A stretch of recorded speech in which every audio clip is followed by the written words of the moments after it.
아이고 사돈, 가족끼리 공짜로 좀 쉬겠다는데 어디서 장사치처럼 계산서를 내밀어. 친정 부모님이 노후를 위해 피땀 흘려 일군 소중한 펜션에 무려 15명의 시댁 식구를 이끌고 무단 침입한 시어머니. 일주일간 칠순 노부부를 무수리처럼 부려먹고도 가족끼리 돈 받는 거 아니지?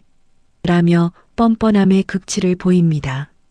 하지만 얼마 뒤 기세등등하던 시어머니는 바닥을 기며 대성통곡을 하게 되는데요. 며느리 수진 씨의 서늘하고도 통쾌한 복수극. 지금 시작합니다. 오늘도 끝까지 청취 잘 부탁드리고 의견 댓글로 남겨주시면 감사하겠습니다. 좋아요는 꼭 눌러주실 거죠? 안녕하세요. 오늘 사연의 주인공인 수진 씨의 이야기로 시작해 보려 합니다. 수진 씨는 올해 38살로 서울 외곽의 조용한 아파트에서 평범한 일상을 꾸려가고 있습니다. 중소기업 격리부에서 꼼꼼하게 살림을 챙기듯 일을 하며 여느 직장인들처럼 성실하게 살아가고 있죠. 퇴근길 지하철의 피곤함도 집에 돌아와 마주하는 9살 딸 하은이의 웃음 한 번이면 눈 녹듯 사라지곤 합니다. 남편은 중견 건설회사에서 중간관리직으로 근무하며 가족을 위해 헌신하는 든든한 사람입니다. 여보, 오늘 회사에서 별일 없었어? 수진 씨가 저녁상을 차리며 묻자 남편이 하은이의 머리를 쓰다듬으며 대답합니다. 응, 평소랑 똑같지 뭐. 당신은 오늘 많이 바빴어? 격리부 일은 월말이면 항상 정신없잖아. 말도 마. 오늘도 전표 정리하느라 눈이 다 빠지는 줄 알았다니까. 부부는 이렇게 서로의 하루를 다독이며 소박한 행복을 누립니다. 수진 씨는 평소 성격이 차분하고 이성적인 편이라 웬만한 일에는 감정을 앞세우지 않고 속으로 사귀는 편입니다. 하지만 그런 수진 씨에게도 절대 양보할 수 없는 한 가지가 있습니다. 바로 강원도 홍천에서 펜션을 운영하시는 친정 부모님에 관한 일입니다. 아버지 박종수 씨와 어머니 이말순 씨는 수진 씨에게 삶의 뿌리이자 자부심 그 자체였습니다. 두 분은 서울에서 무려 20년 동안 작은 식당을 운영하며 앞만 보고 달려오셨죠. 새벽같이 시장에 나가고 밤늦게까지 설거지통에 손을 담그며 허리가 휠 정도로 고생하셨습니다. 그렇게 모은 쌈짓돈과 퇴직금을 전부 털어 5년 전 간신히 마련한 곳이 바로 솔바람 펜션입니다. 우리 딸 부모님이 드디어 꿈을 이뤘다. 펜션을 처음 계약하던 날 투박한 아버지의 손을 잡고 수진 씨는 남몰래 눈물을 훔쳤던 기억이 생생합니다. 펜션은 규모가 아주 크지는 않지만 부모님의 정성이 구석구석 닿지 않은 곳이 없습니다. 아기자기한 2인실 2개와 가족 단위가 머물기 좋은 4인실 하나가 있고요.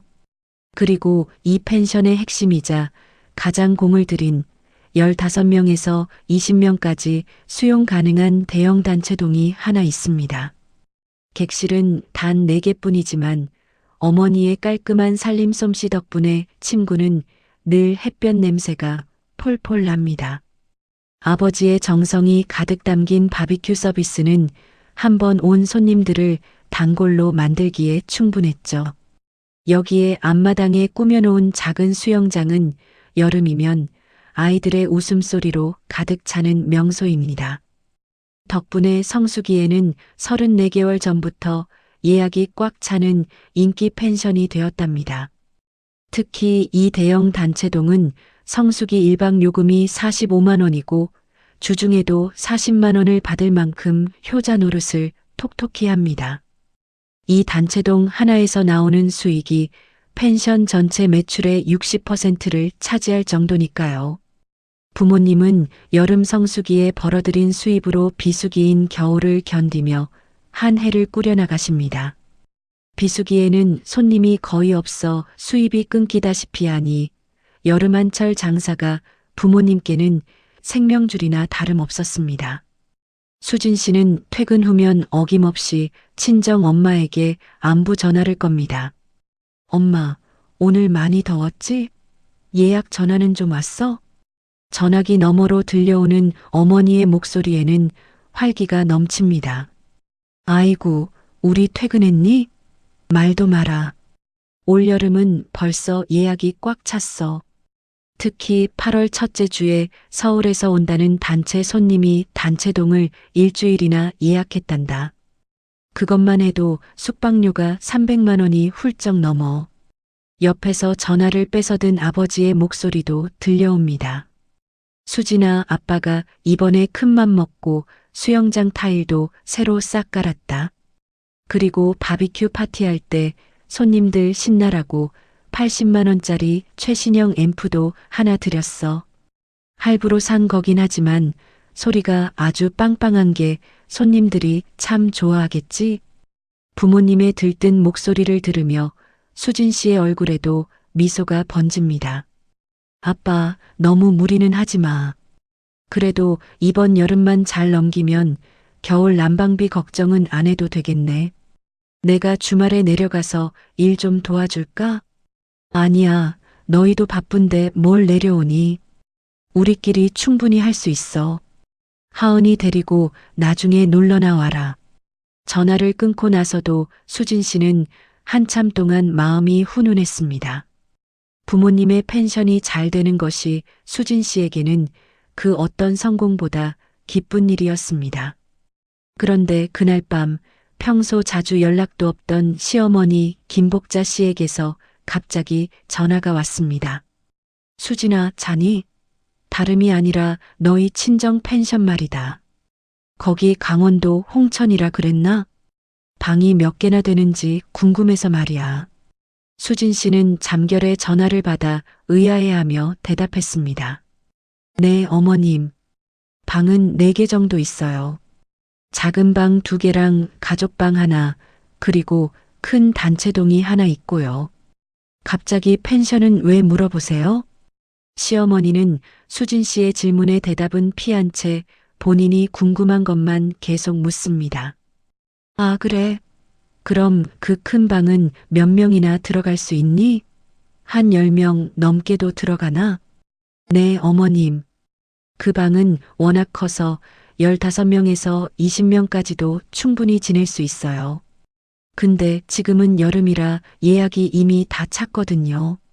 그러자 시어머니는 기다렸다는 듯 말을 자릅니다. 아, 그래. 알았다. 그냥 갑자기 궁금해서 물어본 거야. 바쁜데 쉬어라. 용건만 간단히 묻고 전화를 끊어버리는 시어머니의 행동에 수진 씨는 고개를 갸웃거렸습니다. 뭔가 찝찝한 기분이 들었지만 워낙 즉흥적인 성격인 분이라 그러려니 하고 대수롭지 않게 넘겼죠. 하지만 전화를 끊은 시어머니 김복자 씨의 표정은 수진 씨의 생각과는 전혀 달랐습니다. 시어머니는 전화를 끊자마자 곧바로 딸인 시누이 재경 씨에게 전화를 걸었습니다. 재경아, 나다. 내가 방금 다 알아봤는데 방도 아주 넓고 마당에 수영장까지 딸려 있단다. 15명은 너끈히 들어가고도 남는다더라. 전화기 너머로 시누이의 반가운 목소리가 들려옵니다. 정말? 엄마, 역시 대단해. 그럼 우리 진짜로 다 같이 가는 거야? 시어머니는 회심의 미소를 지으며 자신만만하게 대답합니다. 그럼 내가 누구니? 내가 알아서 다 손 써둘 테니까 너는 식구들 데리고 출발할 준비나 단단히 하고 있어라. 올여름 휴가는 돈 한 푼 안 들이고 시원하게 보내보자고. 이런 음모가 꾸며지고 있다는 사실을 꿈에도 모른 채 수진 씨는 부모님의 행복한 여름을 꿈꾸며 깊은 잠에 들었습니다. CHAPTERE 시어머니의 음모와 돈 걷기. 사람은 누구나 남들에게 잘 보이고 싶은 마음이 조금씩은 있기 마련이죠. 하지만 수진 씨의 시어머니 김복자 여사는 그 정도가 조금 지나친 분이었습니다. 평생을 체면이라는 2글자를 생명처럼 여기며 살아오셨거든요. 10년 전 남편이 사업에 실패하고 세상을 떠난 뒤로 그 집념은 더욱 강해졌습니다. 홀로 남겨진 상황에서도 아들 둘과 딸 하나를 남부럽지 않게 키워냈다는 자부심이 대단했죠. 사실 그 속사정을 들여다보면 조금 이야기가 다릅니다. 큰아들 재호 씨는 장인어른이 튼튼한 사업체를 운영하고 있어 경제적으로 아주 풍족한 편이고요. 딸 재경 씨 역시 남편이 공무원이라 매달 안정적인 수입이 들어오는 집안입니다. 정작 시어머니 본인은 국가에서 나오는 국민연금 60만 원 남짓과 자식들이 보내주는 용돈에 의지에 근근히 살아가고 계셨죠. 하지만 동네 친구들의 모임인 황금회에서는 이야기가 전혀 달라집니다. 이번에 우리 아들이 보너스를 두둑이 받아서 가방을 하나 사준다네. 아휴, 사지 말라고 해도 어찌나 효자인지 몰라. 시어머니는 늘 이런 식으로 있지도 않은 허세를 부리며 친구들 사이에서 여왕 대접을 받으려 했습니다.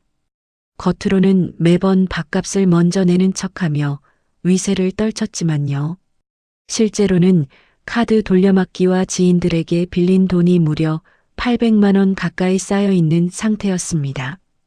매달 불어나는 이자 때문에 속은 타들어가면서도 남들 앞에서는 내 아들이 잘 돼서 내가 호강한다는 말을 입에 달고 사셨죠. 그런 시어머니의 머릿속에 기막힌 계획이 하나 떠오른 겁니다.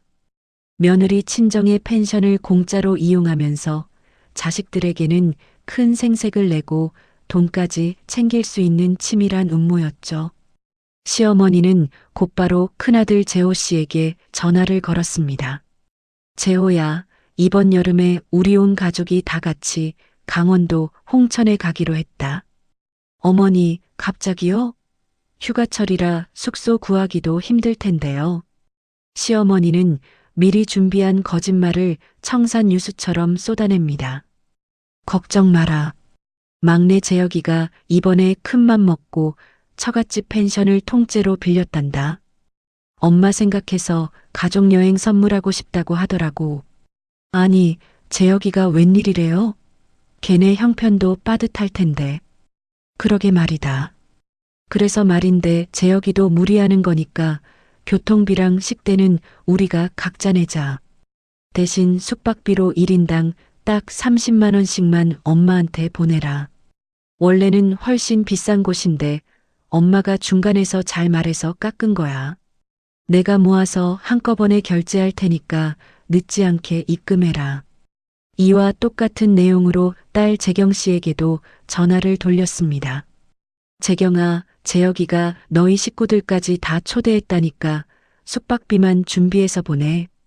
자식들은 막내 재혁 씨가 효도하는 줄로만 알고 군말 없이 돈을 보냈습니다.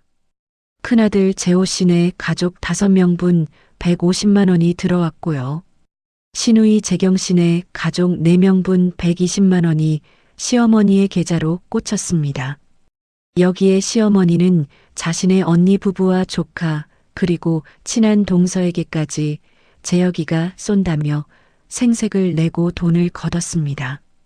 총 12명분의 숙박비 360만 원에 바비큐 재료비라는 명목으로 50만 원을 더 얹었죠. 결국 시어머니의 통장에는 단 며칠 만에 410만 원이라는 거액이 쌓였습니다.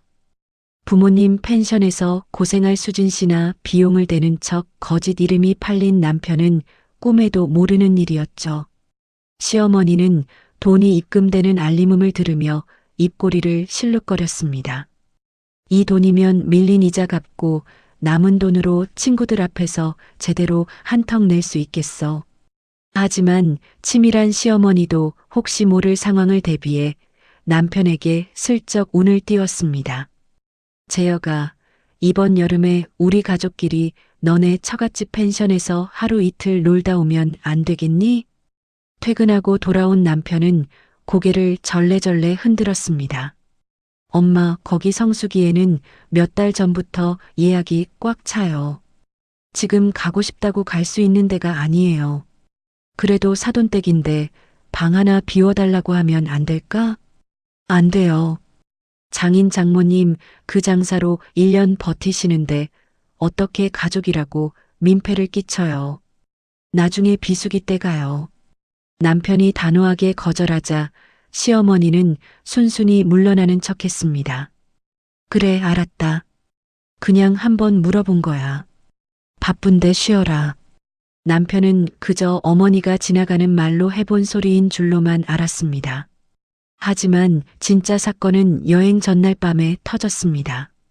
밤 10시가 넘은 시각, 수진 씨의 핸드폰이 요란하게 울렸습니다. 수진아, 나다. 내일 아침 일찍 우리 가족들 데리고 너네 친정 펜션으로 출발할 거다. 수진 씨는 잠결에 전화를 받았다가 쏘스라치게 놀라 자리에 앉았습니다. 네, 어머님, 내일이라니요? 제가 지난번에도 말씀드렸잖아요.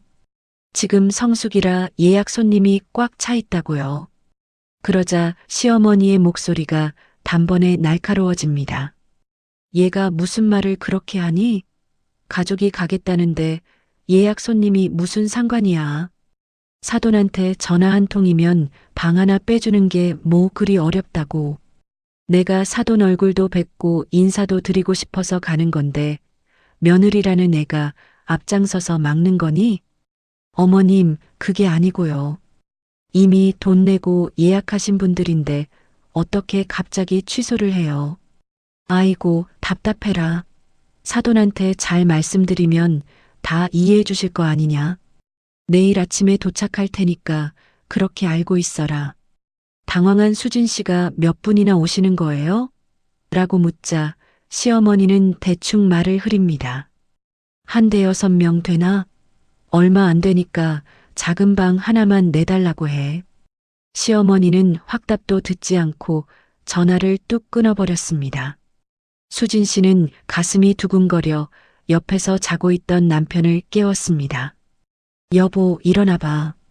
어머님이 내일 친척들 데리고 홍천 가신대. 어쩌면 좋아? 잠에 취한 남편은 대수롭지 않다는 듯 짜증을 냅니다. 아, 엄마가 정말 가시려나 보네. 하루 이틀 쉬다 오시겠다는데 당신이 장인 장모님한테 말 좀 잘해줘봐. 여보, 지금 성수기라 방이 없다니까.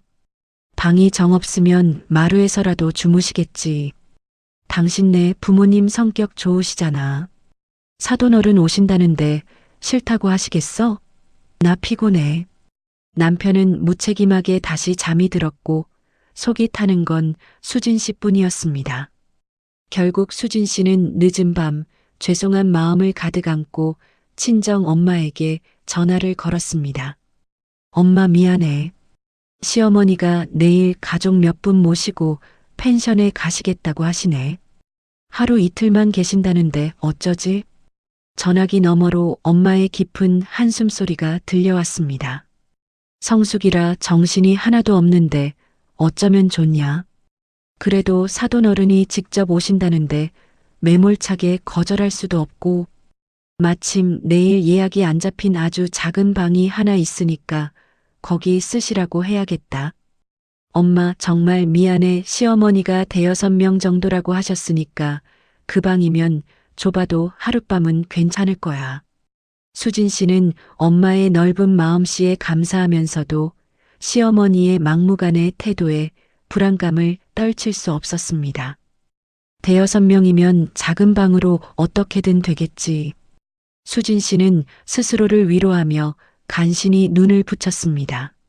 하지만 다음 날 아침 펜션 마당에 들이닥친 사람들의 숫자를 본다면 수진 씨는 결코 잠들지 못했을 겁니다. 시어머니의 거짓말은 이제 겨우 시작이었으니까요. 과연 내일 아침 홍천 솔바람 펜션에서는 어떤 일이 벌어지게 될까요?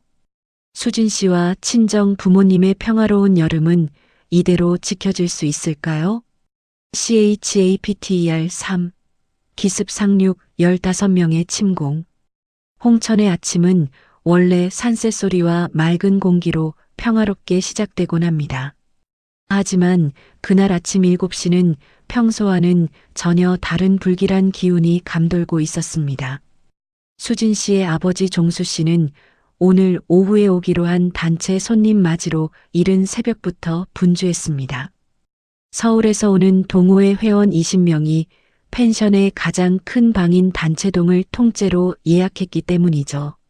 숙박비만 45만 원인데다 백숙이며 바비큐까지 미리 주문받아 놓은 귀한 손님들이었습니다. 그런데 갑자기 펜션 마당으로 먼지를 자욱하게 일으키며 차량 3대가 연달아 들어왔습니다. 커다란 SUV 2대와 승합차 1대에서 사람들이 우르르 쏟아져 나오기 시작했죠. 가장 먼저 내린 사람은 역시나 시어머니 김복자 여사였습니다. 그 뒤로 아주버님네 식구 5명에 시누이네 식구 4명, 시어머니의 언니 부부와 조카, 그리고 동서까지 줄줄이 내리는데 세어보니 무려 15명이었습니다. 종수 씨는 들고 있던 빗자루를 떨어뜨릴 정도로 당황해 입을 벌렸습니다. 아니 사돈어른, 이게 도대체 어떻게 된 일입니까? 수진이가 5분 정도 오신다고 해서 작은 방을 하나 비워뒀는데 인원이 너무 많지 않습니까? 종수 씨가 당황하며 묻자 시어머니는 오히려 당당하게 웃으며 대답합니다. 아이고 사돈, 우리 식구들이 워낙 우애가 깊어서 다 같이 오다 보니 좀 늘었네요. 어머, 여기가 수영장인가 봐? 애들아, 어서 들어가서 놀아라. 시어머니는 인사는커녕 손을 탁 치며 마당을 휘젓고 다닙니다. 사돈, 우리가 왔으니까 저기 저 제일 크고 좋은 방으로 가면 되죠? 시어머니가 단체동 건물을 가리키자 종수 씨가 급히 앞을 가로막았습니다. 안 됩니다, 사돈어른. 그 방은 오늘 오후에 서울에서 오는 단체 예약 손님이 있습니다. 지금 비어있는 작은 방으로 가셔야 할 것 같아요. 그러자 시어머니의 얼굴이 순식간에 험악하게 변했습니다. 사돈, 지금 나보고 이 좁은 마당에서 장난치자는 거예요? 이 뙤약볕에 15명이 그 좁아 터진 방에 어떻게 들어갑니까? 가족이 왔으면 제일 좋은 방을 내주는 게 도리지. 무슨 돈 받는 손님이 가족보다 중요해요? 종수 씨는 식은땀을 흘리며 간곡하게 설명했습니다. 사돈어른, 이건 이미 몇 달 전부터 계약금까지 받은 손님들입니다. 지금 당장 취소하면 저희가 위약금까지 물어줘야 해요. 이 말에 시어머니는 목소리를 더 높여 소리를 지르기 시작했습니다. 위약금이고 뭐고, 우리 며느리네 친정 펜션인데 우리가 쓰겠다는 게 뭐가 문제야? 사돈, 솔직히 말해봐요. 가족이 우선입니까? 아니면 그깟 돈 몇 푼이 우선입니까? 어떻게 사람이 그렇게 장사치처럼 속이 좁아요? 종수 씨가 끝까지 난색을 표하자 시어머니는 급기야 마당 한복판에 주저앉아 버렸습니다. 아이고, 내 팔자야. 사돈이 나를 이렇게 푸대접하다니. 내가 뭐가 부족해서 이런 소리를 들어야 하나. 아이고, 우리 불쌍한 아들이 장인 장모한테 이런 박대를 받는구나. 시어머니가 통곡을 하며 난동을 피우자 옆에 있던 아주버님, 아내와 시누이도 거들기 시작합니다. 아니, 사돈어른. 어머님이 이렇게까지 하시는데 너무하신 거 아니에요? 저희가 어디 공짜로 온 거지도 아니고 이게 뭡니까?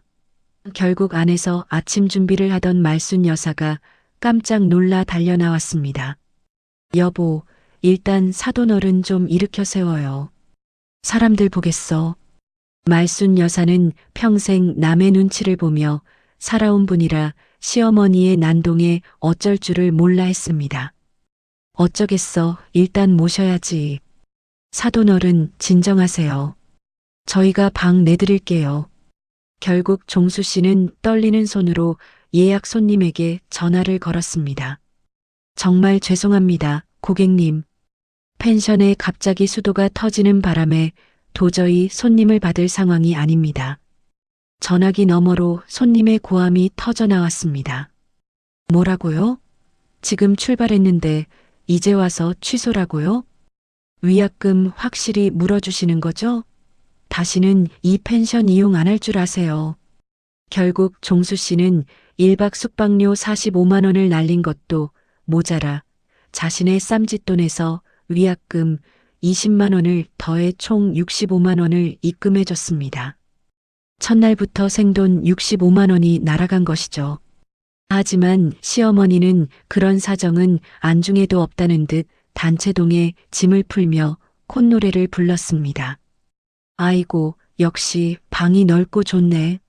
이 방이면 우리 식구 다 들어가고도 남겠어. 사돈, 수고했어요. 종수 씨는 텅 빈 마당에 서서 가슴을 쥐어짜듯 나지막이 응조렸습니다. 분명히 하루 이틀만 쉬다 가신다고 들었는데. 하지만 시어머니의 뻔뻔함은 거기서 끝이 아니었습니다. 그날 저녁 수진 씨가 걱정스러운 마음으로 전화를 걸어왔습니다. 어머님, 잘 도착하셨어요? 내일 오전에는 가시는 거 맞죠?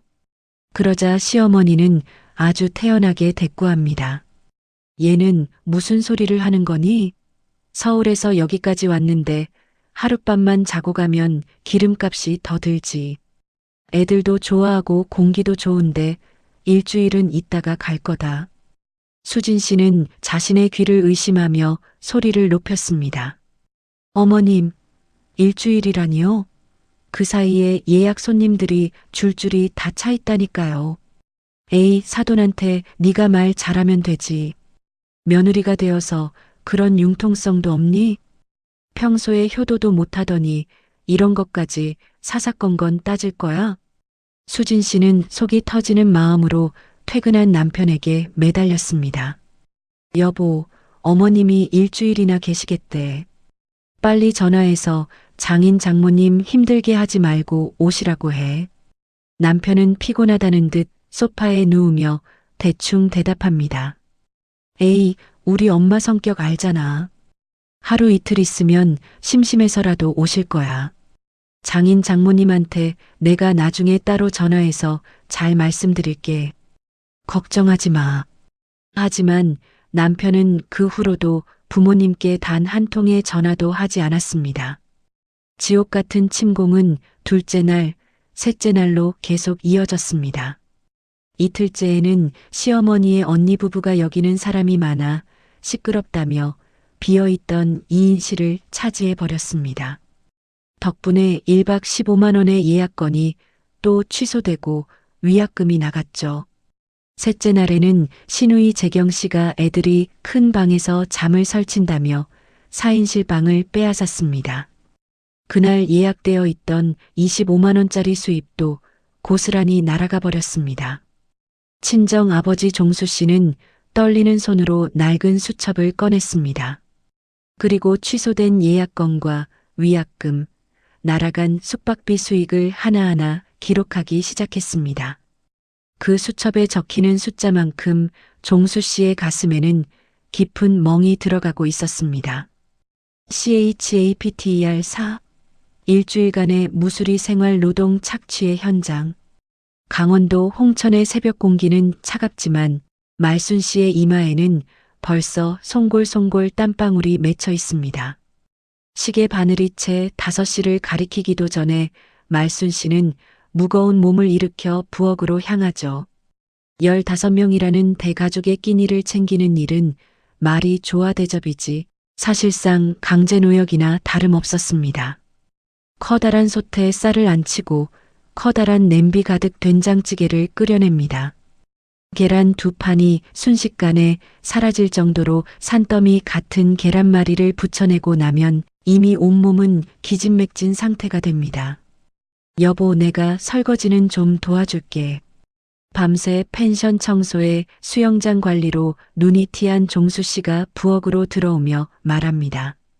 당신이라도 좀 도와주니 다행이지. 근데 저 사람들 깨기 전에 다 차려야 해. 안 그러면 또 한 소리 들을 텐데.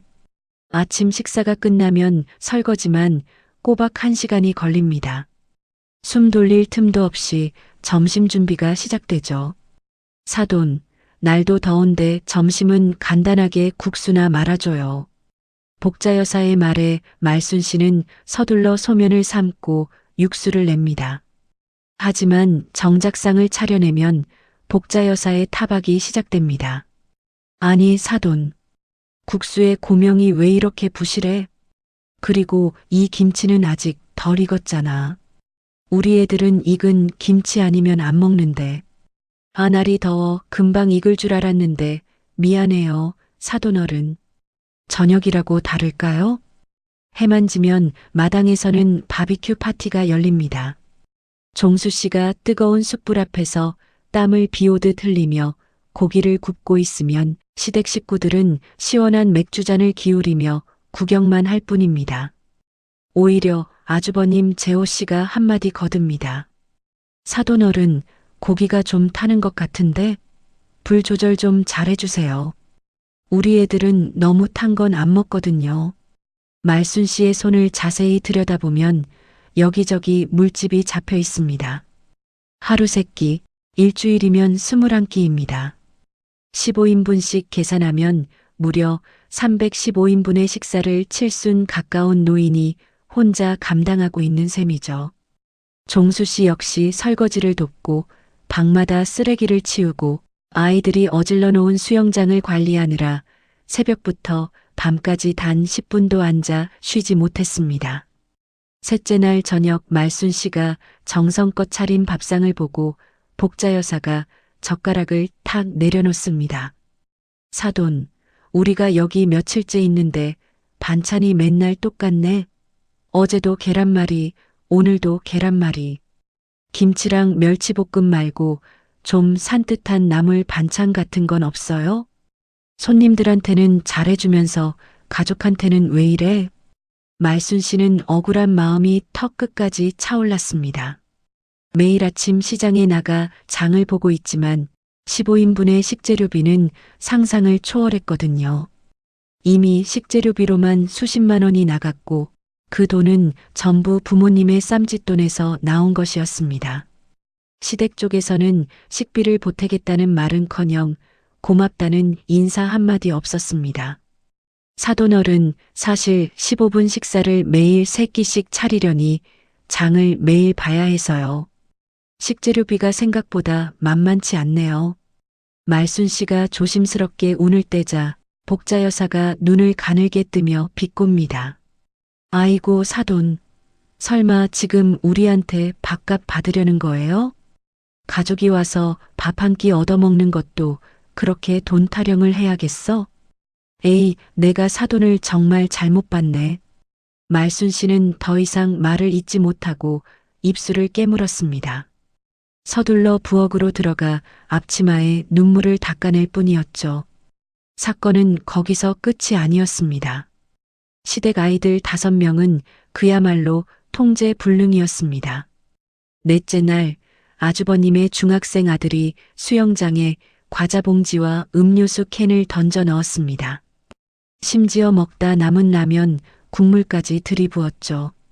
맑았던 수영장 물이 순식간에 기름기와 오물로 범벅이 되어버렸습니다.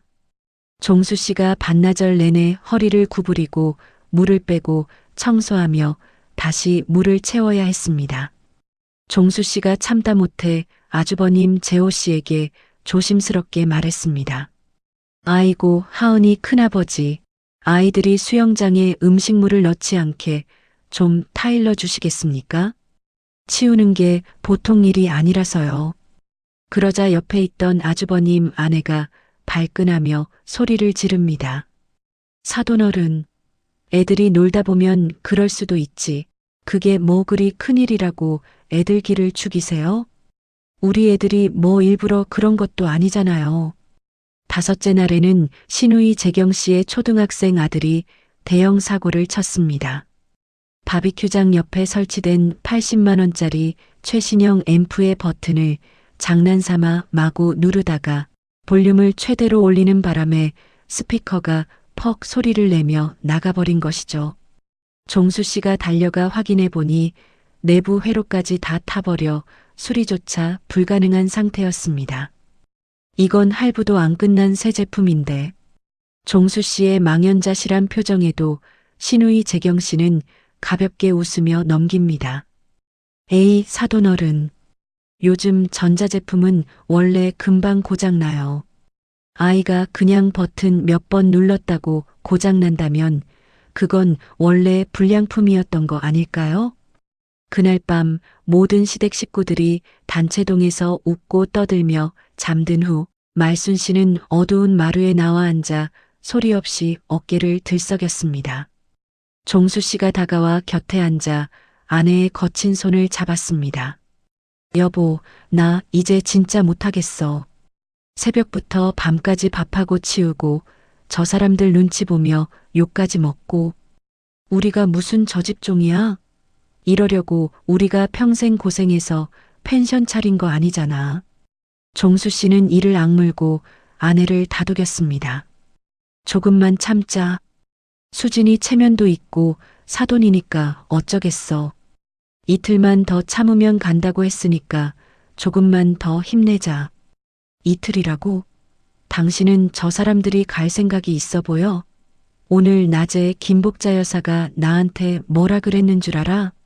사돈, 여기 가을 단풍도 예쁘겠어. 10월에 또 와야겠네라고 하더라고. 종수 씨는 주먹을 꽉 쥐었지만 달빛 아래 비친 두 노인의 그림자는 유난히 작고 처량해 보였습니다. 서울에 있는 수진 씨는 매일 저녁 부모님과 통화하며 상황을 전해 듣고 있었습니다. 처음에는 그저 죄송한 마음에 참아달라고만 했지만 어머니의 울먹이는 목소리에 수진 씨의 인내심도 바닥을 드러내고 있었습니다. 여섯째 날 밤 어머니가 결국 울음을 터뜨리며 전화를 했습니다. 수진아, 엄마 손이 다 부어서 숟가락 들 힘도 없다. 근데 오늘 시어머니가 이 김치 맛이 왜 이래? 사돈, 나이 드시니까 손맛도 다 가셨네라며 면전에서 타박을 하더라. 엄마가 정말 기가 막혀서. 수진 씨의 눈에서 뜨거운 눈물이 흘러내렸습니다. 하지만 그 눈물은 슬픔이 아니었습니다. 수진 씨는 조용히 컴퓨터 앞에 앉아 엑셀 프로그램을 켰습니다. 그리고 차가운 눈빛으로 계산기를 두드리기 시작했죠. 그동안 참아온 분노가 숫자로 하나하나 기록되기 시작했습니다. CHAPTERO 수진의 반격 준비 냉철한 전략가.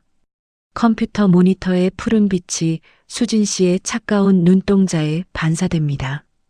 수진 씨는 감정에 휘둘려 소리를 지르거나 울지 않았습니다. 중소기업 격리부에서 10년 넘게 잔뼈가 굵으며 배운 것은 세상의 그 어떤 억울함도 숫자와 증거 앞에서는 힘을 쓰지 못한다는 사실이었죠. 수진 씨는 엑셀 프로그램을 띄우고 빈 시트에 하나하나 항목을 적어 내려가기 시작했습니다. 가장 먼저 숙박료를 계산해 봅니다. 대형 단체동이 성수기에 1박에 45만 원이니까 7일이면 원래 315만 원이지. 수진 씨는 잠시 고민하다가 입력란의 숫자를 고쳤습니다.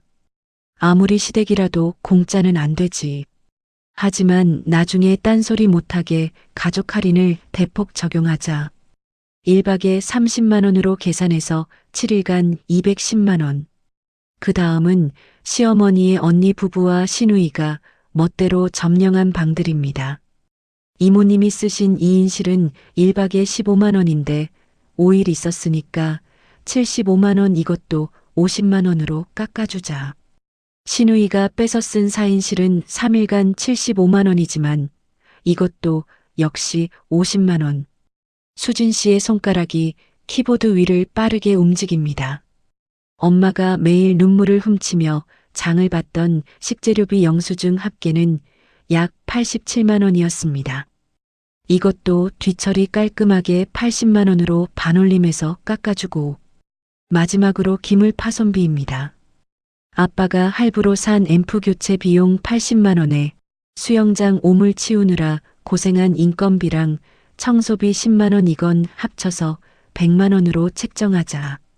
사실 예약 취소로 인해 발생한 순수 손해액만 해도 145만 원이 넘었습니다. 하지만 수진 씨는 이 금액은 일단 별도로 보류해두기로 했습니다. 시댁 식구들이 우리가 앉았는데 왜 내냐며 트집 잡을 게 뻔했으니까요. 최종적으로 계산된 청구액은 400만 원이었습니다. 원래 정가대로라면 700만 원도 넘는 금액인데 가족이니까 거의 반값으로 깎아준 거야. 이 정도면 어머님도 할 말 없겠지. 수진 씨는 엑셀 명세서를 출력하며 서늘하게 은조렸습니다. 잠시 후 수진 씨는 친정 아버지 종수 씨에게 전화를 걸었습니다. 아빠, 나야. 혹시 이번에 시댁 식구들 때문에 예약 취소한 거랑 위약금 물어준 거 다 적어두셨어? 전화기 너머 아버지는 기운 없는 목소리로 대답합니다. 그럼 내가 다 수첩에 날짜별로 꼼꼼하게 적어뒀다. 혹시 몰라서. 잘하셨어요, 아빠. 그거 사진 찍어서 지금 나한테 다 보내줘. 그리고 고장난 앰프랑 더러워진 수영장 사진도 다 찍어두셨지? 엄마 손 부은 사진도 꼭 같이 보내줘. 종수 씨는 딸의 갑작스러운 요구에 의아해하며 묻습니다. 수진아, 그건 왜 그러니? 사돈이랑 싸우려고 그래. 아빠, 저 믿으시죠? 내일 아침에 제가 갈게요. 제가 다 정리할 테니까 아빠는 사진만 보내주세요. 전화를 끊고 자료를 기다리던 수진 씨에게 뜻밖의 카톡이 하나 도착했습니다. 발신인은 다름 아닌 신우이 재경 씨의 남편이었습니다. 재경 씨 남편은 수진 씨와 직장이 가까워 가끔 안부를 묻는 사이였죠. 수진 씨, 이번에 장모님이 가족여행 잡으셔서 왔는데 말이에요. 나도 사실 오고 싶지는 않았거든요. 근데 장모님이 1인당 숙박비 30만 원씩 내라고 해서 우리 네 식구 120만 원 보냈어요. 솔직히 여기 펜션이 1인당 30만 원 할 정도로 비싼가요? 궁금해서 물어봐요. 순간 수진 씨의 머릿속에서 비상벨이 울리는 것 같았습니다. 뭐? 시어머니가 돈을 걷었다고? 수진 씨는 떨리는 손을 진정시키며 답장을 보냈습니다.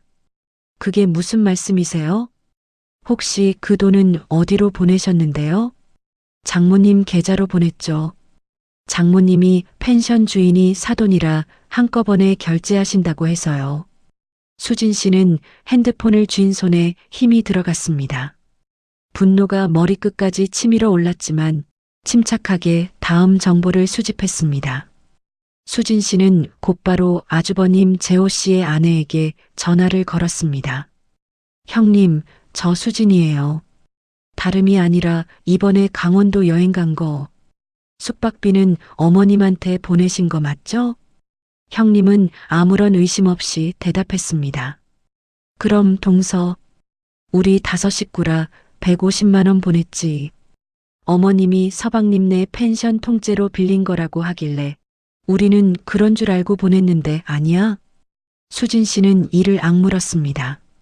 아, 네, 그냥 확인해 보려고요. 감사해요, 형님. 전화를 끊자마자 모든 퍼즐이 맞춰졌습니다. 시어머니는 자식들에게는 남편이 펜션을 빌렸다고 거짓말을 하고는 숙박비 명목으로 400만 원이 넘는 거금을 미리 거둔 것이었습니다. 그러면서 정작 펜션 주인인 수진 씨의 부모님에게는 단 한 푼도 주지 않고 오히려 가족이라며 공짜를 당당하게 요구하고 있었던 거죠. 시어머니는 이 모든 돈을 고스란히 자신의 주머니에 챙길 작정이었습니다. 어머님, 정말 무서운 분이셨네요. 수진 씨는 이 사실을 지금 당장 남편이나 시어머니에게 알리지 않았습니다. 대신 가족들에게 부탁해 돈을 보낸 이체 확인증 캡처본을 확보했습니다. 그리고 시어머니가 재혁이가 펜션을 빌렸다고 말한 카톡 메시지까지 신우이에게서 은밀히 받아냈죠. 이제 수진 씨의 손에는 시어머니의 추악한 사기 행각을 입증할 완벽한 무기가 쥐어졌습니다. 수진 씨는 가방에 출력한 명세서와 노트북을 챙겨 넣었습니다. 내일 아침이면 모든 게 끝날 것입니다. 수진 씨는 거실에서 TV를 보고 있는 남편을 차가운 눈으로 바라보았습니다. 여보, 나 내일 아침 일찍 홍천 다녀올게. 당신은 하은이 좀 봐줘. 홍천은 왜? 장인어른이 오라고 하셔? 아니, 내가 갈 일이 좀 생겨서 그래. 수진 씨는 남편의 질문에 대충 대답하고는 안방으로 들어갔습니다. 일곱째 날 아침, 해골처럼 마른 햇살이 홍천의 산등성이를 비출 때 수진 씨는 차를 몰고 강원도로 향했습니다. 그녀의 머릿속에는 오직 하나, 시어머니에게 던질 10분의 최후 통첩만이 되풀이되고 있었습니다. 수진 씨의 차가 홍천 톨게이트를 빠져나가는 순간 시어머니의 운명은 이미 결정된 것이나 다름없었습니다. CHAPTER 6 일곱째 날 아침 명세서를 내밀다. 홍천으로 향하는 길 위에서 수진 씨는 수만 가지 생각을 했습니다. 창밖으로 지나가는 푸른 풍경들이 무색하게도 수진 씨의 마음은 차갑게 식어 있었죠. 오전 10시 정각 수진 씨의 차가 솔바람 펜션 주차장에 들어섰습니다. 차 문을 열고 내리자마자 익숙한 펜션의 전경이 보였지만 그곳은 예전의 평화롭던 모습이 아니었습니다. 수진 씨는 가장 먼저 부엌으로 향했습니다. 그곳에는 어머니 말순 씨가 땀을 뻘뻘 흘리며 또다시 15인분의 점심상을 차리고 있었습니다. 엄마. 수진 씨가 부르자 말순 씨가 깜짝 놀라 뒤를 돌아봅니다. 가까이서 본 어머니의 얼굴은 충혈된 눈과 퀭한 눈매로 가득했습니다. 무엇보다 수진 씨의 가슴을 후벼 판 것은 어머니의 손이었습니다. 얼마나 물에 젖어 있었는지 퉁퉁 부어오른 손가락과 마디마디 잡힌 물집들. 어머니는 굽은 허리를 제대로 펴지도 못한 채 억지로 웃어 보입니다. 어머, 우리 딸이 웬일이야? 연락도 없이. 수진 씨는 말없이 어머니를 꼭 안았습니다. 눈물이 차올랐지만 입술을 깨물며 참아냈죠. 마당으로 나가니 아버지 종수 씨가 수영장 타일을 보수하고 있었습니다. 68배 아버지는 뙤약볕 아래 쪼그려 앉아 땀을 비오듯 흘리고 계셨죠. 아빠, 그만해. 이제 그만해도 돼. 어이구, 수진아. 왔냐? 애들이 장난을 좀 쳐서 타일이 깨졌더라고. 손님들 다치면 안 되니까 얼른 고쳐야지. 수진 씨는 부모님의 손을 차례로 잡으며 단호하게 말했습니다. 엄마, 아빠. 이제 제가 다 해결할게요. 더 이상 저 사람들 눈치 보며 참지 않으셔도 돼요. 제가 다 알아서 할 거니까 제 옆에만 계세요. 부모님을 뒤로하고 수진 씨는 시댁 식구들이 점령한 대형 단체동 문을 열었습니다. 방 안으로 들어서는 순간 수진 씨는 경악을 금치 못했습니다. 그곳은 펜션이 아니라 거대한 쓰레기장이었습니다. 바닥에는 과자 봉지와 치킨 뼈, 빈 소주병들이 나뒹굴고 있었고요. 뽀송뽀송해야 할 이불들은 발로 뭉개져 구석에 처박혀 있었습니다. 가장 충격적인 것은 벽지였습니다. 아이들이 매직으로 커다랗게 휘갈겨 놓은 낙서들이 하얀 벽면을 어지럽히고 있었죠. 하지만 더 기가 막힌 것은 그 안에 있는 사람들의 태도였습니다. 시어머니 복자 여사는 거실 소파에 대자로 드러누워 TV 채널을 돌리고 있었고요. 시누이 재경 씨는 에어컨을 18도 최강으로 틀어놓은 채 거실 한복판에서 낮잠을 자고 있었습니다. 마당 한편에서는 아주버님 재호 씨가 시원한 맥주를 들이키며 큰 소리로 전화 통화를 하고 있었죠. 수진 씨는 떨리는 손으로 스마트폰을 꺼냈습니다. 그리고 이 참혹한 광경을 하나도 빠짐없이 영상과 사진으로 담기 시작했습니다. 나중에 딴소리하지 못하도록 구석구석 증거를 남긴 것이죠. 드디어 점심 식사 시간이 되었습니다. 말순 씨가 정성껏 차려낸 마지막 점심상이 차려졌습니다. 시댁 식구들은 고맙다는 말 한마디 없이 배불리 식사를 마쳤습니다. 그들이 배를 두드리며 거실에 모여 앉았을 때 수진 씨가 가방에서 A4 용지 한 장을 꺼내 테이블 중앙에 내려놓았습니다. 방 안의 공기가 순식간에 차갑게 가라앉았습니다. 수진 씨는 아주 차분하고 낮은 목소리로 입을 열었습니다. 어머님, 일주일 동안 편안하게 잘 쉬셨죠? 이제 즐겁게 노셨으니 정산을 좀 해야 할 것 같아서요. 복자 여사가 눈을 동그랗게 뜨며 되묻습니다. 정산? 무슨 정산? 수진 씨는 표정 하나 변하지 않고 명세서를 읽어 내려가기 시작했습니다. 우선 숙박료입니다. 대형 단체동 성수기 요금으로 7일간 210만 원이고요.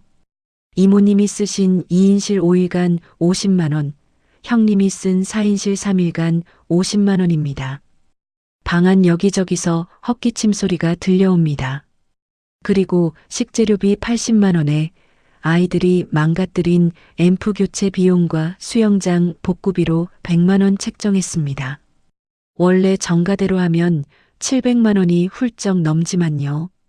가족 할인을 대폭 적용해서 딱 400만 원만 받겠습니다.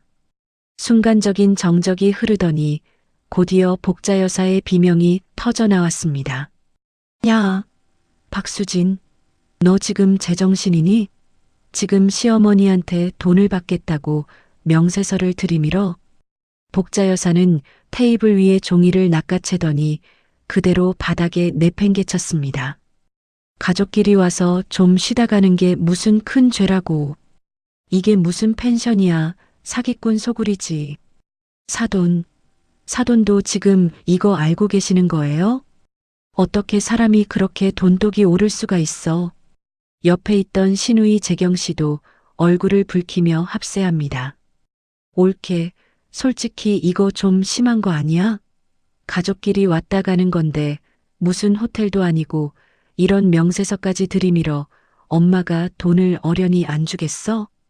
우리 정말 창피해서 얼굴을 못 들겠네. 아주버님 재호 씨도 곤란하다는 듯 한마디 거듭니다. 재수 씨, 우리 어머니가 원래 좀 서운하신 게 많으셔서 그래. 돈 문제는 나중에 천천히 얘기하고 일단은 그냥 좋게 좋게 넘어가자고. 복자 여사는 이제 바닥을 치며 통곡 모드에 들어갔습니다. 아이고, 내 팔자야. 며느리가 시어미를 돈으로 치다니. 딸 팔아서 장사하느냐는 소리가 괜히 나오는 게 아니었어. 사돈, 돈이 그렇게 좋습니까? 여기 있는 사람들 다 좀 보세요. 내가 이런 수모를 당하고 삽니다. 말순 씨가 당황해서 수진 씨의 소매를 붙잡습니다. 수진아, 그만해라. 엄마가 괜찮으니 그만해. 하지만 종수 씨가 말순 씨의 손을 조용히 잡으며 고개를 저었습니다. 딸의 뜻을 지지하겠다는 무언의 약속이었죠. 수진 씨는 흔들리지 않고 스마트폰을 꺼내 남편에게 전화를 걸었습니다. 그리고 모두가 들을 수 있게 스피커폰을 켰습니다. 여보, 무슨 일이야? 전화기 너머 남편의 목소리가 들려옵니다. 여보, 지금 나 홍천이야. 어머님한테 숙박 명세서 드렸는데 지금 가족끼리 무슨 돈이냐며 화를 많이 내고 계셔. 당신 생각은 어때? 남편은 당황했는지 한참을 머뭇거리다 대답합니다. 수진아, 우리 엄마가 어른인데 그냥 이번 한 번만 좋게 넘어가면 안 될까? 엄마 체면도 있고 친척들도 다 보고 계시잖아. 당신 지금 진심이야? 우리 엄마 아빠가 일주일 동안 저 15명 뒤치다꺼리하며 종처럼 일했어. 예약 취소하느라 손해보고 어머님한테 욕먹고 아빠가 아끼는 앰프까지 부서졌는데도 그냥 넘어가자고. 남편의 목소리가 점점 작아집니다. 아니, 그래도 가족인데 어떻게 돈을 받아? 나중에 내가 따로 장인어른 맛있는 거 사드릴게. 제발 좀 참아줘. 수진 씨는 아무 말 없이 전화를 툭 끊어버렸습니다. 방 안을 가득 채웠던 남편의 비겁한 목소리가 사라지자 수진 씨의 눈빛은 그 어느 때보다 차갑고 서늘하게 변했습니다. 이제 수진 씨에게 가족이라는 단어는 아무런 힘도 쓰지 못하는 종이 조각에 불과했습니다. 수진 씨는 바닥에 떨어진 명세서를 빤히 내려다보며 시어머니를 향해 천천히 고개를 들었습니다. 진정한 반격은 이제부터 시작이었습니다. CHAPTER 7 10분의 최후 통첩 진실이 드러나다. 수진 씨는 난장판이 된 거실 한가운데에 우뚝 섰습니다. 그녀의 시선은 거실에 모여있는 시댁 식구들을 한 명씩 천천히 훑었습니다. 독이 바짝 오른 복자여사부터 황당하다는 표정의 아주버님 부부, 그리고 낮잠에서 깨어 짜증 가득한 얼굴의 시누이 재경씨까지. 시어머니의 언니와 조카, 동서 역시 가족끼리 어떻게 이럴 수가 있냐며 수진 씨를 몰상식한 사람 취급하고 있었죠. 수진 씨는 조용히 핸드폰을 꺼내 화면을 켰습니다.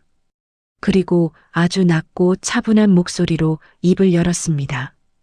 어머님, 제가 딱 하나만 여쭐게요.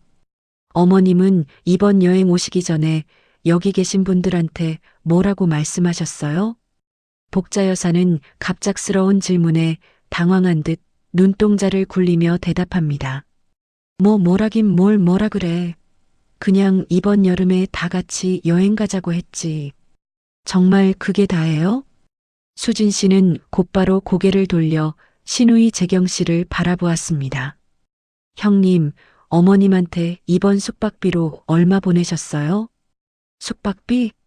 어머님이 1인당 30만 원씩이라고 하셔서 우리 네 식구 거 120만 원 보냈다고 했잖아.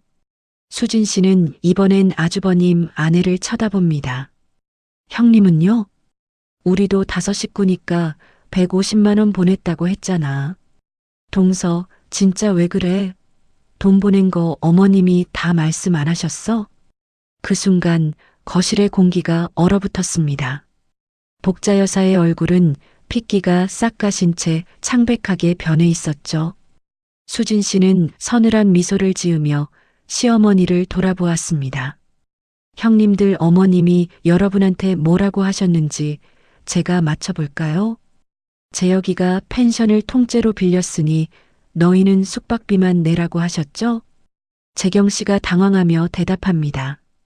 그래. 엄마가 분명히 재혁이가 처갓집 펜션 빌린 거라고, 엄마 체면 살려준 거라고 해서 우리도 고맙게 생각하고 돈 보낸 거야. 수진 씨가 단호하게 말을 자릅니다. 형님, 제 남편은 이번 여행 자체를 몰랐어요. 펜션을 빌린 적도 없고요. 형님이 비명을 지르듯 묻습니다. 뭐? 그게 무슨 소리야, 동서? 여기 우리 부모님 펜션이에요. 그런데 어머님은 일주일 내내 우리 부모님한테 숙박료 단 한 푼도 안 내셨어요. 가족끼리 무슨 돈이냐며 행패 부려서 예약 손님 취소시키고 그 위약금은 우리 아버지가 생돈으로 물어냈어요. 식재료비도 우리 엄마 쌈짓돈에서 다 나갔고 아버지가 아끼는 80만 원짜리 앰프까지 부서졌는데 어머님은 모른 척 하셨죠. 그러면서 뒤로는 여러분한테 1인당 30만 원씩 거두셨네요. 방 안에 무거운 정적이 내려앉았습니다. 시어머니의 동서와 언니가 낸 돈까지 합치면 복자 여사가 챙긴 돈은 400만 원이 훨씬 넘었습니다. 재경 씨가 자리에서 벌떡 일어나 소리를 지릅니다. 어머니, 이게 지금 무슨 소리야? 엄마가 우리한테 받은 돈, 여기 숙박비로 안 낸 거야? 복자 여사는 입술을 바르르 떨며 횡설수설하기 시작합니다. 아니야. 수진이가 지금 지어내는 거야. 수진 씨는 기다렸다는 듯 핸드폰 화면을 머리 위로 들어 올렸습니다. 여기 가족들이 보내준 이체 확인증이에요. 120만 원 예금주 김복자. 그리고 이건 형님이 보내주신 거네요. 150만 원 예금주 김복자. 수진 씨는 화면을 넘겨 카톡 대화창을 보여주었습니다. 이건 어머님이 가족 단톡방에 보낸 메시지네요. 재혁이가 가평 펜션 빌렸으니 몸만 와라. 숙박비는 1인당 30만 원 엄마한테 보내라고 아주 친절하게 적어두셨던데요. 아주버님, 재호 씨의 얼굴이 시뻘겋게 달아오릅니다. 어머니, 이거 진짜예요? 진짜 우리한테 거짓말하고 돈 챙기신 거예요? 복자 여사는 구석으로 몰리자 쥐어짜듯 변명을 내뱉습니다. 그건 내가 나중에 사돈한테 주려고 그랬지. 사돈 어른 주려고 모아둔 거야. 수진 씨가 비웃듯 쏘아붙입니다. 어머님, 일주일 동안 우리 부모님한테 가족인데 돈을 받냐며 소리 고래고래 지르셨잖아요. 그런데 어머님은 가족들 속여서 돈을 받으셨네요? 그것도 아주 치밀한 거짓말로요? 수진 씨는 복자 여사에게 한 걸음 다가갔습니다. 그리고 아주 낮고 서늘한 목소리로 선언했습니다. 어머님, 제가 딱 10분 드릴게요. 10분 안에 두 가지 중 하나를 선택하세요. 첫째, 지금 여기서 가족들 앞에서 직접 자백하세요. 내가 너희한테 거짓말해서 돈 걷고 사돈한테는 한 푼도 안 내고 공짜로 먹고 자면서 행패 부렸다고요. 그리고 우리 부모님께 무릎 꿇고 사과하시고 거둔 돈 400만 원 즉시 이체하세요. 복자 여사는 사들사들 떨며 수진 씨를 노려보지만 수진 씨의 눈빛은 흔들림이 없었습니다. 둘째, 제가 지금 이 이체 확인증이랑 카톡 캡처본, 이 방 안 쓰레기장 같은 사진들, 그리고 아까 어머님이 우리 엄마한테 딸 팔아 장사하냐고 소리 지른 녹취록까지 전부 다 시댁 대가족 단톡방에 올릴게요. 여기 안 계신 시댁 큰어른들부터 친척들까지 한 명도 빠짐없이 다 보시게요. 복자 여사의 얼굴이 흑빛으로 변했습니다. 하지만 수진 씨의 공격은 여기서 끝이 아니었습니다. 그리고 어머님 친구분들 모임 황금회 아시죠? 30년 지기 친구분들이요. 어머님이 거기서 늘 우리 아들이 잘 돼서 내가 호강한다고 자랑하시잖아요. 거기 단톡방에도 이 사실 그대로 다 올릴까요? 어머님이 며느리 친정 와서 칠순 노인 부려먹고 가족들한테 돈 뜯어서 공짜로 놀려다 들킨 이야기요. 어머님 평생 일군 그 대단한 체면 10분 안에 결정하세요. 황금회라는 말에 복자 여사는 마치 숨이 막히는 듯 헉소리를 냈습니다. 그 모임은 복자 여사의 유일한 사회적 신분이자 자존심의 전부였으니까요. 만약 거기서 이 사실이 알려진다면 복자 여사는 정말 동네에서 고개를 들고 살 수 없을 것이었습니다. 수진 씨는 무표정한 얼굴로 핸드폰의 타이머를 켰습니다. 10분 시작합니다. 거실에는 오직 타이머가 돌아가는 소리만이 정적을 깼습니다. 시댁 식구들은 배신감과 충격에 휩싸여 서로의 눈치만 살폈고 복자 여사는 금방이라도 쓰러질 듯 위태롭게 서 있었습니다. 수진 씨는 그런 시어머니를 향해 마지막으로 차갑게 덧붙였습니다. 시간 아까워요, 어머님. 벌써 30초 지났네요. CHAPTER 8. 시어머니의 몰락 통곡과 자백. 거실의 정적을 깨는 것은 오직 수진 씨의 핸드폰에서 흐르는 타이머의 초침 소리뿐이었습니다. 복자 여사는 부들부들 떨리는 입술을 지니기며 끝까지 버티려 애를 썼죠. 수진아, 네가 감히 시어미를 네가 지금 제정신이냐? 복자 여사는 표독스러운 눈빛으로 수진 씨를 쏘아붙였지만요. 그녀의 목소리에는 이미 숨길 수 없는 불안함이 서려 있었습니다. 하지만 수진 씨는 눈 하나 깜짝하지 않고 차가운 시선으로 응수했습니다. 시어머니가 고개를 돌려 주위를 둘러보았지만요. 그곳에 더 이상 그녀의 편은 없었습니다. 언제나 어머니 말이라면 죽는 신용까지 하던 큰아들 재호 씨의 눈빛은 얼음장처럼 차가웠고요. 시누이 재경 씨는 배신감에 몸을 떨며 어머니를 다그쳤습니다. 엄마, 설명 좀 해봐. 옳게 말이 사실이야? 어머니, 진짜 우리한테 돈 걷어서 딴 주머니 찬 거예요? 사돈한테는 한 푼도 안 주고. 함께 온 시어머니의 가족들마저 믿기지 않는다는 듯 눈을 동그랗게 떴습니다. 복자야, 네가 정말 그런 거야? 어떻게 사람 탈을 쓰고 이럴 수가 있니? 결정타는 시어머니의 언니, 즉 시이모님의 입에서 나왔습니다. 복자야, 나도 너 믿고 30만 원 냈잖니. 그런데 그 돈이 여기 숙박비로 안 쓰였다고? 너 지금 사돈댁을 이용한 것도 모자라 우리 식구들한테까지 사기를 친 거니? 이모님의 준엄한 꾸짖음에 복자 여사는 사면초가에 몰린 쥐꼴이 되었습니다. 그녀가 그토록 중요하게 여기던 체면이 시댁 식구들 앞에서 갈기갈기 찢겨나가고 있었죠. 타이머의 숫자가 6분을 가리켰을 때였습니다. 팽팽하던 복자 여사의 자존심이 마침내 비명과 함께 무너져 내렸습니다.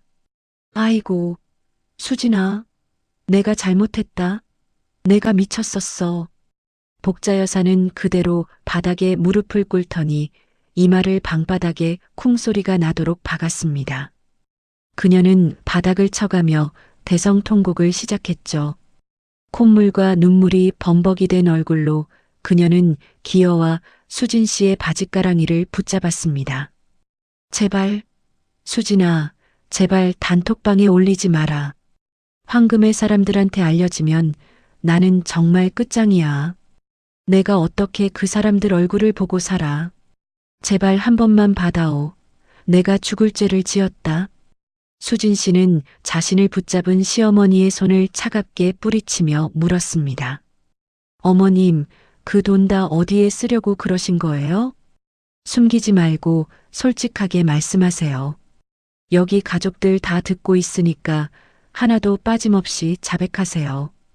복자 여사는 흐느끼며 고개를 떨군 채 추악한 진실을 뱉어내기 시작했습니다. 나 사실 빚이 좀 있어. 한 800만 원 정도 돼. 카드값도 밀리고 지인한테 빌린 돈도 있는데 이자가 계속 불어나서 갚을 길이 없더라고. 애들한테 이번에 숙박비 받은 거로 그 빚을 좀 갚으려고 그랬어. 미안하다. 정말 미안해. 그 말에 아주버님 재호 씨가 분노를 참지 못하고 소리를 질렀습니다. 어머니, 빚이 800이라고요? 아니, 저한테 매달 용돈으로 50만 원씩 보내달라고 하셨잖아요. 그 돈은 다 어디에 쓰시고 빚을 그렇게 지신 거예요? 그 용돈으로도 부족하셨던 거예요? 시누이 재경 씨도 울음을 터뜨리며 가세했습니다.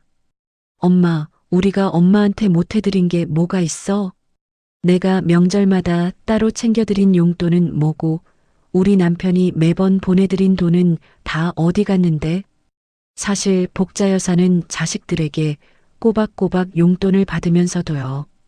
동네 친구들 모임인 황금회에서 대장 노릇을 하느라 그 돈을 다 써버린 것이었습니다. 친구들 앞에서 내가 쏜다며 비싼 밥값을 내고 생색을 냈고요. 밤마다 홈쇼핑에서 필요하지도 않은 물건들을 충동적으로 사모으다가 빚이 불어난 것이었죠.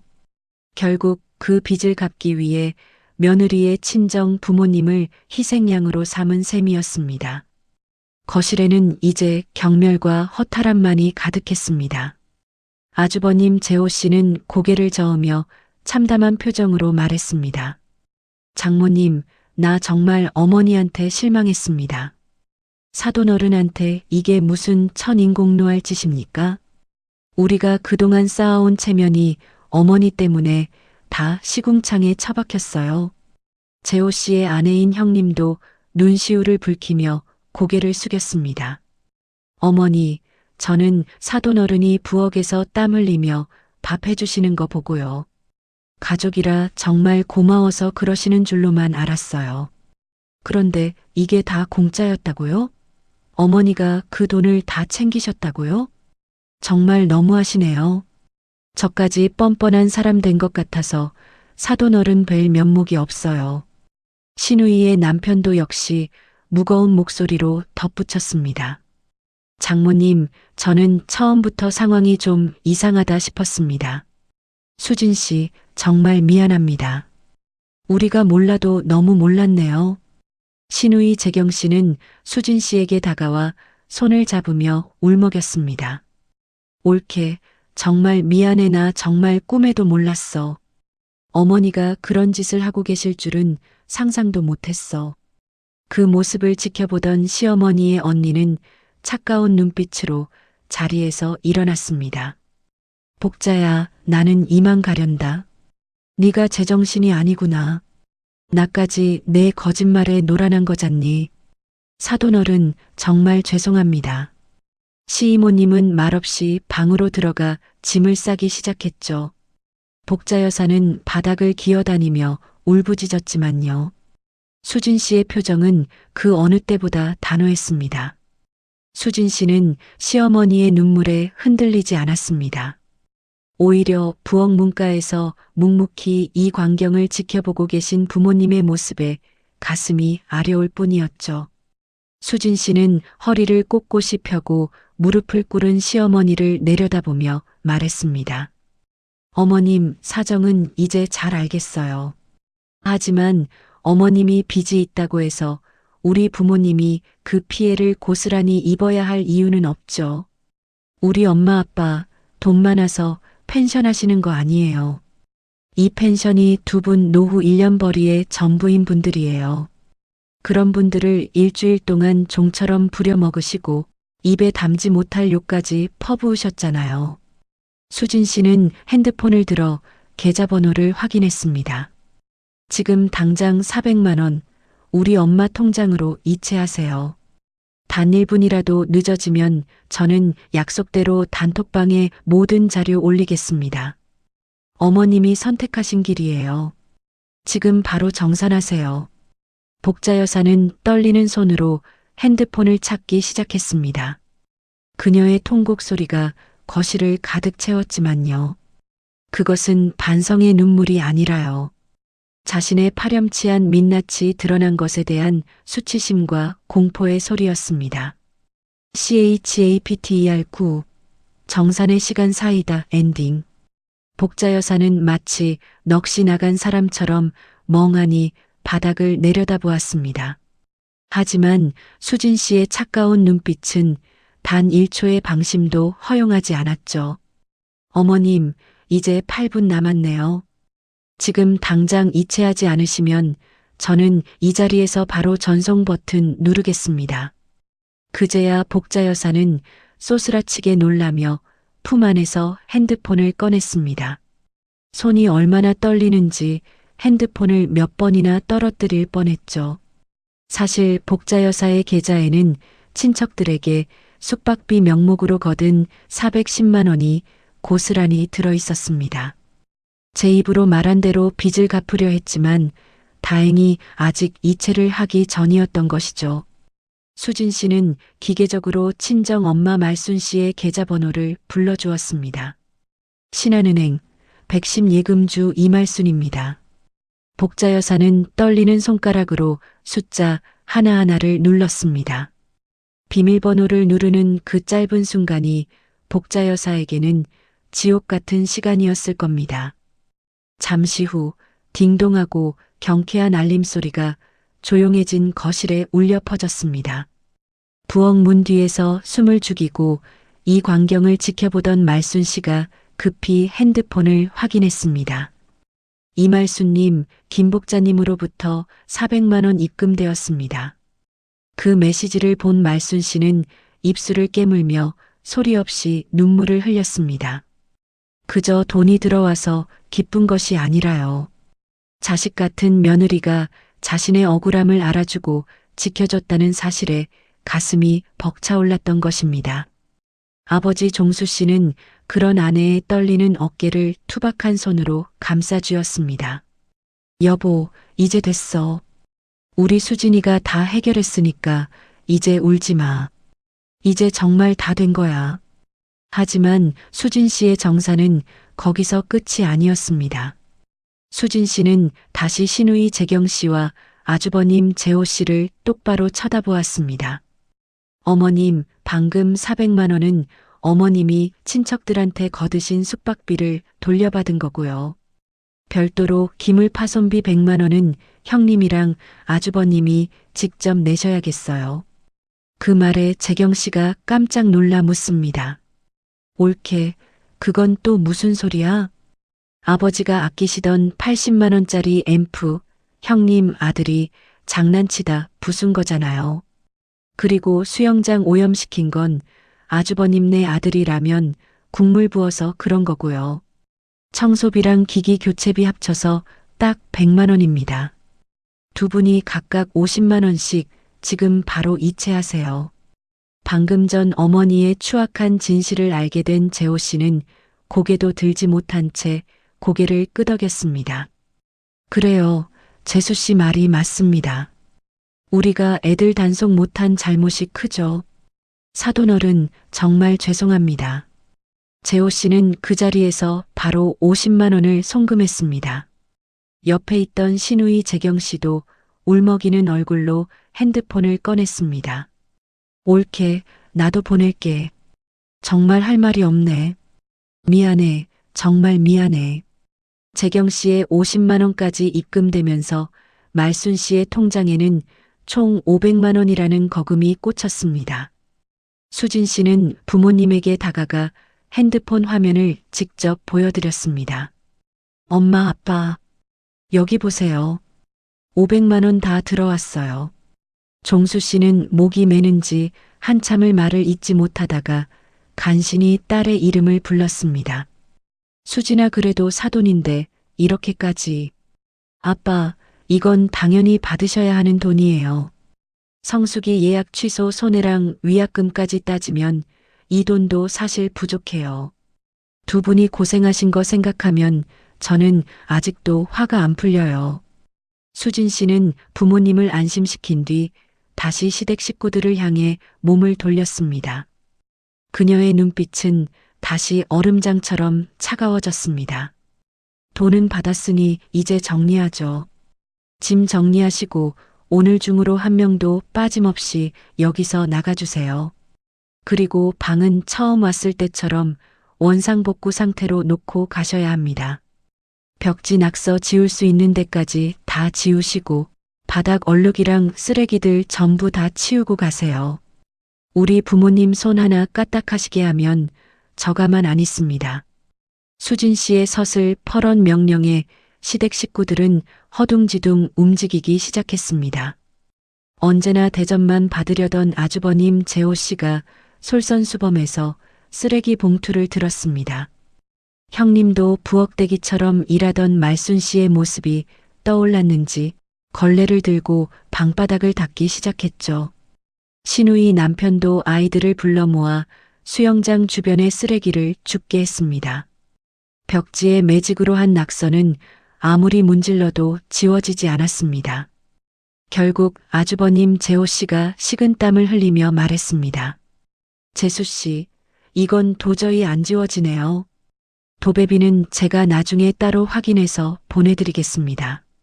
정말 면목이 없어요. 그 난리통 속에서도 복자 여사는 구석에 쪼그려 앉아 아무것도 하지 못했습니다. 얼굴은 하얗게 질려 있었고 눈동자는 초점을 잃은 채 허공만 응시하고 있었죠. 평생 쌓아온 자신의 위세와 체면이 단 10분 만에 무너져 내린 충격에서 헤어나오지 못한 표정이었습니다. 몇 시간 뒤 모든 짐이 차량에 실리고 시댁 식구들이 떠날 채비를 마쳤습니다. 차 문을 닫으려는 복자 여사에게 수진 씨가 다가갔습니다. 복자 여사는 수진 씨가 가까이 오자 몸을 움츠리며 고개를 숙였습니다. 어머님, 마지막으로 한마디만 더 하죠. 오늘 이후로 우리 부모님 근처에 얼씬도 하지 마세요.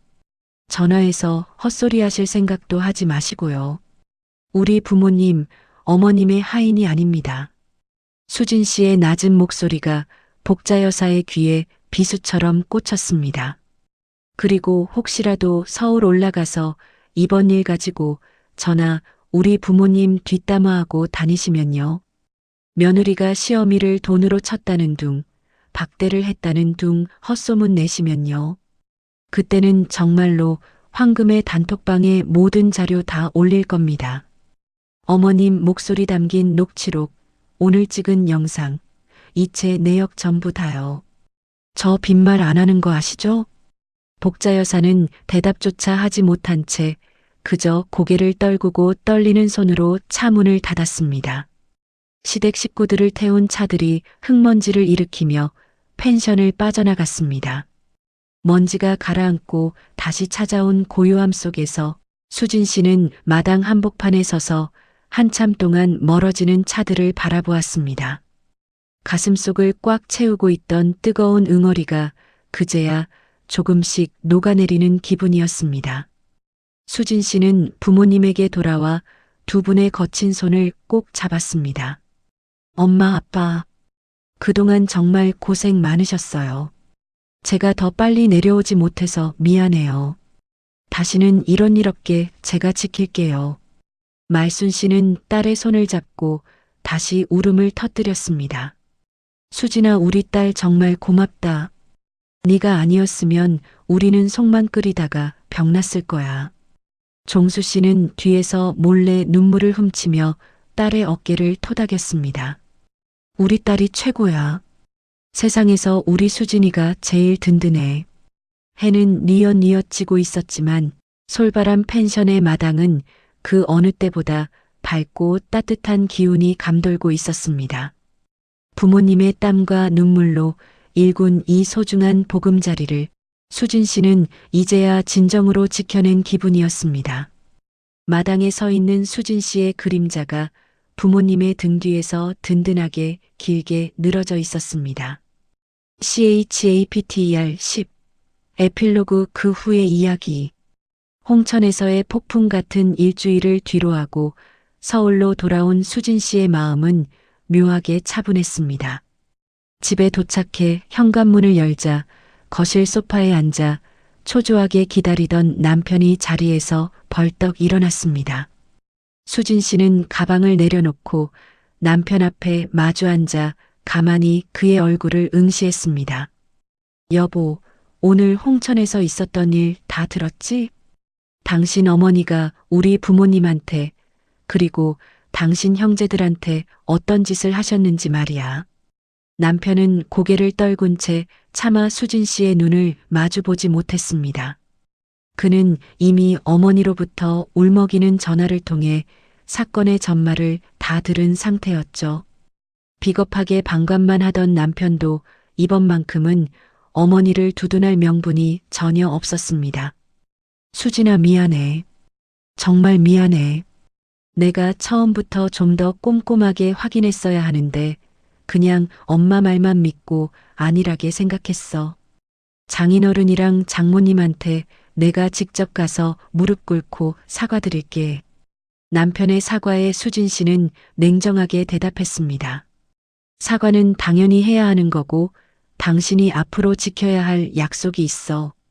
앞으로 당신 어머니가 우리 부모님한테 그 어떤 작은 요구라도 하면 나한테 먼저 말해. 단 하나도 빠짐없이. 다시는 이런 일로 우리 엄마 아빠 눈물 흘리게 하는 일 없게 해. 남편은 다짐하듯 수진 씨의 손을 잡으며 말했습니다. 약속할게. 다시는 그런 일 없을 거야. 남편은 실제로 그 다음 주말에 하은이를 데리고 강원도 홍천 펜션을 직접 찾아갔습니다. 그는 장인어른과 장모님 앞에 엎드려 고개를 숙이고 진심으로 용서를 구했습니다. 아버지 종수 씨는 허허 웃으며 사위의 등을 두드려 주었습니다. 됐다, 이 사람아. 자네가 잘못한 건 아니지 않나? 어머니 사정이 그러셨다니 우리도 이제 잊으려네. 하지만 어머니 말순 씨는 사위가 가져온 과일 상자를 보며 한참 동안 소리 없이 눈물을 닦아냈습니다. 그 눈물은 사위에 대한 미움이 아니라 지나간 일주일의 서러움이 이제야 다 씻겨나가는 정화의 눈물이었을 겁니다. 한편 서울에 남겨진 시어머니 복자 여사에게는 혹독한 후폭풍이 몰아쳤습니다. 그녀가 그토록 지키려 했던 체면은 이미 가루가 되어 흩어진 뒤였죠. 먼저 큰아들 재호 씨가 어머니의 집을 방문했습니다. 그는 어머니가 저지른 800만 원의 사채 빚을 그 자리에서 대신 갚아주었습니다. 하지만 그의 목소리는 그 어느 때보다 단호했습니다. 어머니, 빚은 제가 이번 한 번만 해결해 드립니다. 하지만 앞으로 매달 보내드리던 용돈은 끊겠습니다. 복자 여사가 깜짝 놀라 아들을 쳐다보자 재호 씨는 말을 이었습니다. 어머니는 돈 관리를 하실 줄 모르는 분이에요. 친구들 앞에서 생색내고 빚까지 지면서 우리를 속이셨잖아요. 앞으로 필요한 게 있으면 저한테 말씀하세요. 제가 직접 사서 보내드리겠습니다. 평생 자식들에게 받은 용돈으로 위세를 떨치던 복자 여사에게는 사형 선고나 다름없었습니다. 딸 재경 씨 역시 배신감이 컸던지 석 달 동안이나 어머니의 전화를 받지 않았습니다. 엄마 때문에 나까지 사돈 어른한테 무슨 망신이야? 창피해서 내가 고개를 들 수가 없어. 재경 씨의 냉담한 반응에 복자 여사는 안방에서 홀로 가슴을 쳐야만 했죠. 무엇보다 가장 치명적인 타격은 시어머니의 언니, 즉 이모님으로부터 시작되었습니다. 이모님은 동생의 파렴치한 행동에 크게 실망해 황금의 모임에서 슬쩍 그날의 이야기를 흘렸습니다. 수진 씨가 단톡방에 올리지 않아도 소문은 발없는 말이 되어 순식간에 퍼져나갔습니다.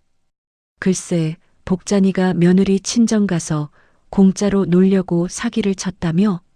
자식들 돈까지 가로챘다는데 정말 무서운 사람이야. 친구들의 수군거림에 복자 여사는 그토록 애지중지하던 황금의 모임에 더 이상 나가지 못하게 되었습니다. 그녀의 유일한 자랑거리이자 삶의 희망이었던 가짜 체면이 완전히 무너져 내린 것입니다.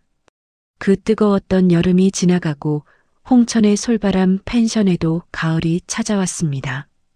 시댁 식구들이 휩쓸고 간 일주일간의 공백이 컸지만요. 다행히 나머지 성수기 기간에 예약이 다시 꽉 차면서 부모님은 무사히 한 해 농사를 마칠 수 있었습니다. 추석 무렵 수진 씨는 부모님을 위해 커다란 박스 하나를 들고 펜션을 찾았습니다.